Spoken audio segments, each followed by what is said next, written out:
Semanas atrás, más precisamente el 22 de mayo, se conmemoró a nivel mundial el Día de la Diversidad Biológica.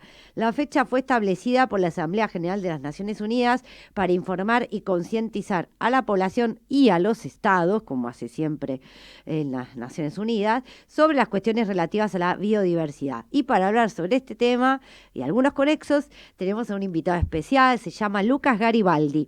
Vive en Bariloche, se graduó con diploma de honor como ingeniero agrónomo en la Facultad de Agronomía de la UBA. Además hizo el doctorado en Ciencias Agropecuarias en la misma universidad.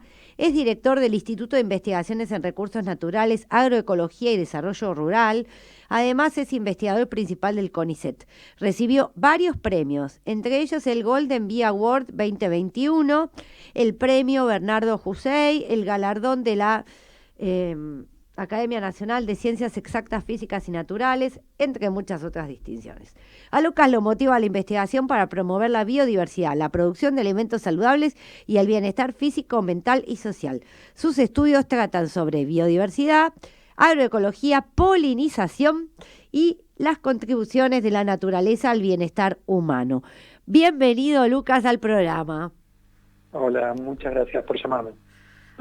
Gracias por tu tiempo y bueno, arrancamos con la primera pregunta, que es diversidad biológica. ¿Cómo la explicarías en palabras simples?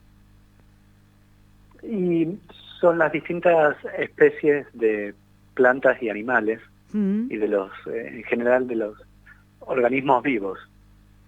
Y eso es importante porque las distintas plantas, los distintos animales cumplen distintos roles en los ecosistemas. Así es. Que necesitamos para sobrevivir. Así es. Sí, eso de las funciones, yo cuando publico algo o cuento algo que tiene que ver con justamente con algún elemento del ecosistema, trato de poner el acento en la función que cumplen, ¿no? Porque uno cuida a veces, decir, bueno, los árboles, pero no es simplemente una plantita, o sea, cumplen un rol importante en el ecosistema. Así Sí, que está bueno que lo hayas llamo, mencionado. ¿Podés expandirte en eso? Sí, lo llamamos contribuciones de la naturaleza Sí, al bienestar humano. así es. Y, por ejemplo, entonces necesitamos la diversidad de vida para que haya regulación del clima, regulación de los ciclos del agua, poder Claro, tener cantidad y calidad de agua, sí, regulación de la calidad del aire, ¿no? Es decir, la limpieza de contaminantes, la provisión de alimentos también. Nosotros vivimos de alguna manera en una casa, nuestro planeta es una casa, sí, y cuando abrimos el grifo en la casa, digamos, que salga el agua, depende de que haya plantas, digamos, que estén contribuyendo a filtrar esa agua, que estén protegiendo las cuencas que no se degraden, etcétera. Es decir que, de alguna manera, estos seres vivos que sostienen el equilibrio en el planeta sí. son los responsables de brindarnos los servicios de los cuales dependemos para la vida. Me estoy escuchando el eco, por eso me cuesta hablar, Ay, perdón. sabes que me Desde que pasó. empecé a hablar estoy como Me pasó con escuchándome. el primer entrevistado también, Ah, así que, pero el operador dice que no es un problema nuestro, no sé, vamos a, ah, al final del perdón. programa lo agarro. Estoy medio cortado porque me estoy escuchando a mí mismo y me Oh, está costando. mil No disculpas. pasa nada. Ojalá pudiera hacer algo para que se reduzca, pero en todo caso nos esperamos, ¿viste? Es cuestión de paciencia. Si Dale, querés, sí, sí. estirar más las palabras.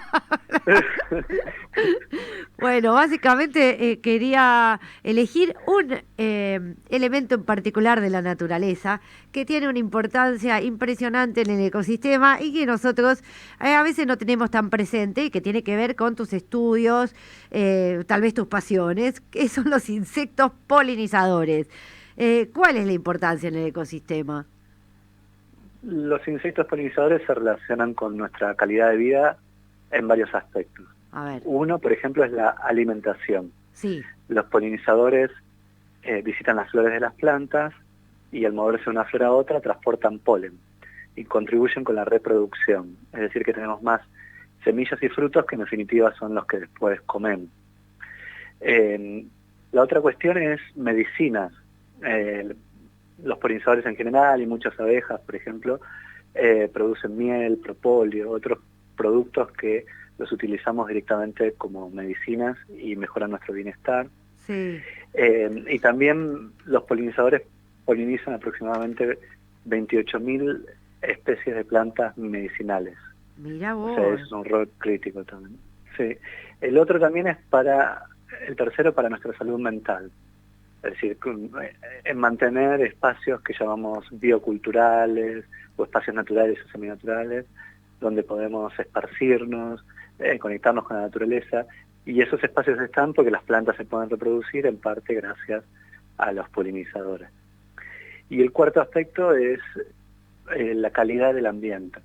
En lugares donde uno va y hay una gran diversidad de polinizadores, ya sea abejas, mariposas y otros animales, Sí. eso está asociado a que el aire es más puro, el agua es más puro y en general los alimentos también están más libres de contaminantes. Entonces de alguna manera uno puede resumirlo en esos cuatro aspectos, ¿no? La alimentación, las medicinas, la salud mental Sí. y la calidad más física del ambiente. Mirá vos, increíble, hay que cuidarlos. ¿Tenemos alguna de esas especies en extinción o con riesgo de extinción? Sí, sí, hay muchísimas especies. De abejas, solamente abejas, hay más de 20.000 especies de abejas en el mundo Mm. y muchas están desapareciendo, ¿no? Así, ¿Y por en qué? general todos los grupos de organismos están desapareciendo, los peces, los mamíferos, y los polinizadores no son una excepción. ¿Y qué es lo que Y está la atacando a los polinizadores? ¿Por qué tenemos este riesgo de extinción? es básicamente la manera en que tenemos de llevar adelante nuestras producciones forestales, producciones animales y los cultivos, que son los principales ocupantes del planeta Tierra. Mm. Y entonces lugares que eran diversos, lo que hacemos es transformar en una especie de paisaje monocultivo, ya sea Sí, una especie de pino o un monocultivo de soja, sí, con un gran uso de agroquímicos que contaminan sí. y también con prácticas que generan desertificación en general. Y bueno, la principal causa de deforestación en el Amazonas está asociada con la ganadería y nuestras ganas de comer carne, digamos. Tremendo. Sí, Oh, me así que quedé porque no pensé que había tanto, o sea, que estábamos tan cerca de que se extingan tantas especies, ¿no? Porque sí. uno supone que puede haber alguna que otra con un riesgo alto de extinción, pero no que sea algo tan generalizado. Sí, es bastante grave y cada vez es peor. Mm. Hay muchos ejemplos positivos de otro tipo de producciones, por ejemplo, más agroecológicas, donde Sí, se mantiene la diversidad, sí, y los ejemplos positivos se encuentran casi en cualquier parte del mundo y son rentables, viables, hay sí, empleo, digamos, la gente puede vivir dignamente, sí. pero la cantidad de ejemplos positivos, si bien va aumentando, No aumenta a una tasa compensa. mucho menor, Mm, claro, que la tasa de destrucción. claro. Y bueno, es preocupante, no sé, cómo se puede desarrollar, o sea, cómo serían estos sistemas, no sé, agrícolas o forestal, productivos en general, que no destruyen el ambiente. Alguno que sea un ejemplo positivo que podamos compartir con nuestros oyentes y sentir algo, tener un mensaje un poco más esperanzador. Sí, hay muchos.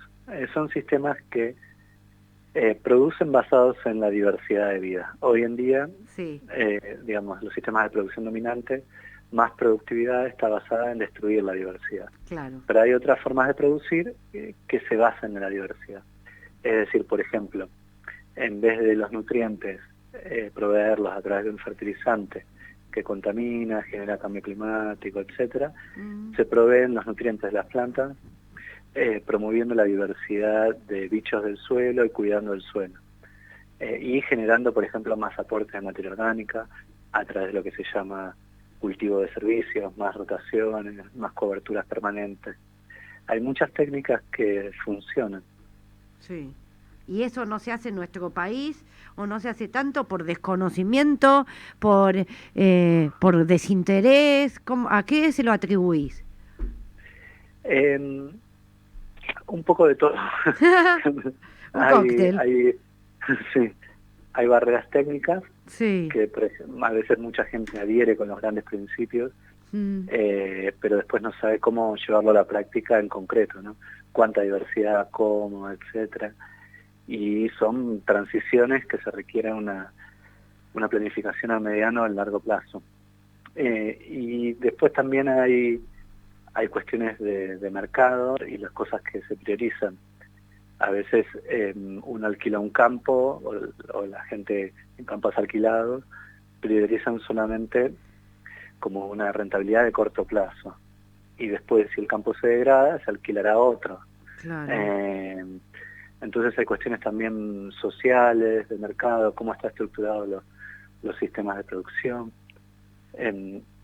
Y esto, digamos, los sistemas basados en la biodiversidad utilizan mucho menos insumos, Mm, son más baratos porque hay que comprar menos cosas, claro. porque los servicios los provee la diversidad, Ah, pero utilizan más la materia gris, digamos, son más ah, intensivos en el uso del conocimiento. claro. Y eso requiere, bueno, un esfuerzo y una planificación. Qué interesante. Bueno, ojalá que entre nuestros oyentes haya algunos productores que decidan cambiar sus técnicas. Sí, sí, cada vez hay más gente interesada y cada vez hay más experiencias que se comparten Mm, y funcionan, pero no alcanzan. Hay que expandirlo como más rápido y más claro. aceleradamente. Así es. Bueno, viste que cada granito de arena es importante, ¿no? Como decía la madre Teresa, que yo siempre lo repito, lo de que una gota de agua en el mar es sin esa gota no sería el mar. Entonces, tenemos que aportar desde los distintos lugares un poco de empuje y este es nuestro granito de arena para difundir un poco eso y después también hay que poner materia gris a la difusión, ¿no? Sí, sí, tal cual. Muy Sí. bien, sé que estás liderando un grupo de 200, no sé si son literalmente 200, pero así me pasó mi productora, científicos de todo el mundo que van a hacer un estudio global de biodiversidad. ¿De qué se trata el estudio? ¿Cómo te convocaron? ¿Qué sentiste cuando te dijeron que lo ibas a liderar o si fuiste vos mismo el que lo propuso? ¿Cómo viene la mano con este temita tan Eh, interesante? no, yo no me propuse y me Ah, invitaron a coliderarlo. sí. Somos tres líderes, digamos, Ah, coordinadores, muy bien. que se llama co-chairs en inglés, Exacto. y es una socióloga, un economista y yo que soy agrónomo. Sí. Y la evaluación se trata sobre cambio transformador, Qué bueno. justamente de esto que hablábamos, ¿no? ¿Qué cambios hay que realizar para salir de esta trayectoria de destrucción Ah, hacia una trayectoria de regeneración? qué bien. ¿Y eso está financiado por o cuál es el marco? Es el trabajo de los científicos, las científicas, nuestro trabajo es totalmente voluntario, Sí. es parte de una plataforma intergubernamental, Ah, de la mira. cual participan más de 140 países. Sí. Hay dos plataformas intergubernamentales. Ah, Una es el IPCC, el de cambio que habla de climático. cambio climático, Sí. claro, y otra es esta IPBES, que habla sobre la biodiversidad. Mira Y vos. entonces es algo muy importante porque Sí. esta evaluación dura 3 años y es Sí. en respuesta a la demanda de más de 140 países. Claro. Y para que la evaluación termine, la tienen que aprobar todos los países. Es decir, que termina siendo un consenso científico político Sí. para luego llevarlo a acuerdos internacionales, políticas públicas, etcétera. Qué bueno. Entonces tenemos como alguna esperanza mayor. Por lo menos me siento ahora mejor que unos minutos atrás porque a partir de acá, entonces no solo van a salir novedades o cuestiones para implementar, sino que además está vinculado con los estados. O sea, los estados van a tener el conocimiento y si deciden aplicarlo, lo van a poder aplicar. Sí, exactamente. El tema es que decidan. Yo le estoy poniendo muchísimo esfuerzo de manera Sí, voluntaria para que las cosas cambien, sí. así que soy un entusiasma también. Eh, pero, mm, pero bueno, hay que difundir, insistir. Se está haciendo mucho menos de lo que ya sabemos que podríamos hacer. Mira Entonces vos. tenemos a nuestra cárcel ya soluciones, ideas, formas para cambiar y no las estamos implementando. Mira, bueno, contá con esta humilde servidora para hacer mayor difusión. Vos me pasás el material, tal vez estructurado más con formato de difusión para que se comprenda, y si no me lo mandás técnicamente, que hice periodismo científico muchos años y lo voy a poder traducir para que mi mamá, mi tía y mi hermana, mis amigos, mi productor y demás lo entiendan. Para no decir Buenísimo. Doña Rosa. Buenísimo. Muy bien. Bueno, para Encantado. cerrar la entrevista, en una entrevista, perdón por la duplicación, pero afirmaste que un campo rinde más si se destina al menos el 20% de su superficie a proteger la vida silvestre. Entiendo que esto probablemente tenga que ver con esta cuestión de que haya diversidad, ¿no? Técnicas basadas en la diversidad, pero capaz que no. Así que contame un poquito cómo es esto. Sí, en parte se trata de que la naturaleza también cumple un rol en los paisajes productivos, ¿no? Es decir, no solo Sí, tenemos que conservar la naturaleza en reservas naturales, parques nacionales, sino sí. los que paisajes productivos, estar cerca de un hábitat natural, provee polinizadores y provee varios servicios a los cultivos que aumentan su rinde. Ah, Y también brindan como más contribuciones a las personas, porque por ejemplo estos ambientes naturales se preservan al lado de pequeños arroyos o ríos, entonces evita que se contaminen. claro. Entonces los paisajes empiezan a ser lo que llamamos multifuncionales. Mm, Hoy en día por ahí un paisaje produce una cosa, produce maíz, pero también produce contaminación, ¿no? claro. Destruye las aguas, destruye el aire, etcétera. Estos paisajes producen más porque Mm, producen maíz, pero además regeneran todos los otros aspectos, y también estos hábitats naturales pueden ser utilizados, digamos, se pueden, si son pastizales naturales, eventualmente se pueden pastorear de manera regenerativa. Entonces es un diseño más integral de los paisajes para que sean más sanos en las múltiples dimensiones que necesita la sociedad. una maravilla. Bueno, les voy a decir a los productores agrícolas que te contacten. Dale. Así tenemos un país más productivo, que lo necesitamos en estos momentos tan difíciles. Mu- Bueno, muchas gracias. No, por nada. Muchas gracias a vos por tu tiempo, tu claridad, lo que haces por el planeta, esta actividad gratuita que requiere tanta energía y que lo haces voluntariamente. Así que gracias de vuelta y felicitaciones. Bueno, muchísimas gracias, un placer. Hasta luego y terminamos el programa, así que